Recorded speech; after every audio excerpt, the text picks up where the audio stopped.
Selain daripada span yang murah, tali ni pun bantalan yang besar. Lepas tu dia melendut. Sebab tu dia melendut. So kalau kita tengok kat sini, inilah cara, senang kerja. Nak naikkan, mungkin ni sepan kedua lah. So mungkin acik tu duduk rendah sikit, tambahkan ni je lah. Lepas tu tembakkan tali balik, dia nampak gemuk sikit. Jimat. Profit juga.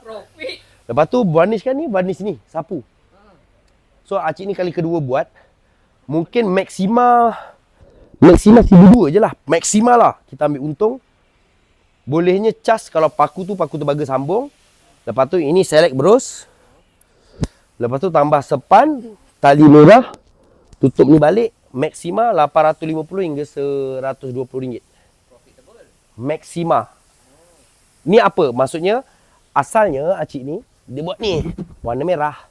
Bila warna merah, dia nak tukar sarung baru.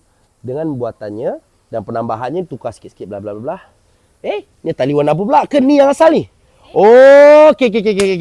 Faham, aku faham. Asalnya sepan letak. Okey. Dah buat ini, buat baik kali juga ni. 1, 2, 3 kali. Okey.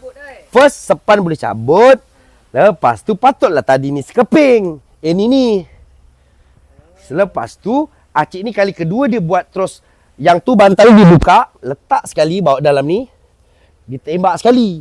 Kalau sepan jenis letak, dia memang macam ni. Dia tali dan bawah dia kain. So yang kali kedua, yang ni warna merah, acik tukar warna merah. So warna merah, asalnya kan warna putih ni putih ni.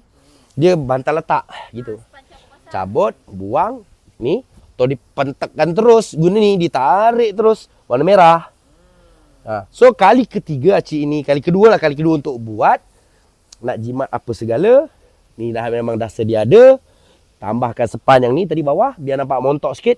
Tali mungkin ditarik tegang atau tukar baru. Macam tali Malaysia tadi aku tengok. Gini, baru dia tarik balik. So, dah 2 kali buat lah. Asalnya sepan cabut. Sebab ni ada warna, ni ada original. Kalau betul-betul orang buat, buka habis ni. Buka habis, tak boleh ada yang lama. Tak boleh. Lagi baik nak buat baru. Bogorkan habis, kayu aja. Lepas tu gosok balik kayu dia. Sila balik, buat balik. Rebuild. Tu yang boleh panggil rebuild. Membina balik. Dibina balik.